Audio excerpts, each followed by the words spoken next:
ունես 3 միլիոն բնակչություն, որը իդեպ չի աճում, եւ մի կողմից դու ունես 85 միլիոնանոց թուրքական պետություն, մյուս կողմից 8.5 միլիոնանոց թուրքական պետություն, որոնք անընդհատ հայտարարում են, որ իրանք երկու պետություն մի ազգ են, հələ մի հատ էլ կողքից ուզում են ասենք ուրիշ ազգերի էլ կպցնեն Կասպից ծովից այն կողմ։ Դու հասկանում ես հետեւաբար, դու այս հսկայական ասենք համարյա 100 միլիոնանոց թուրքական աշխարհում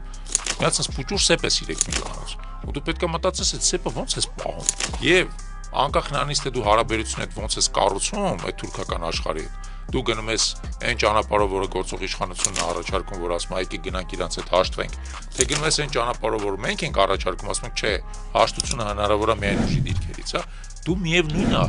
երկու դեպքում էլ պետք է մտածես ուժի մասին, որովհետև եթե դու այդ ուժը չունես, քո հետ ոչ մեկ չի հաշտվելու, քեզ ուղղակի կուլ են տալու, գնան առաջ, ոնց որ պատմության մեջ շատերին են կուլ տվել։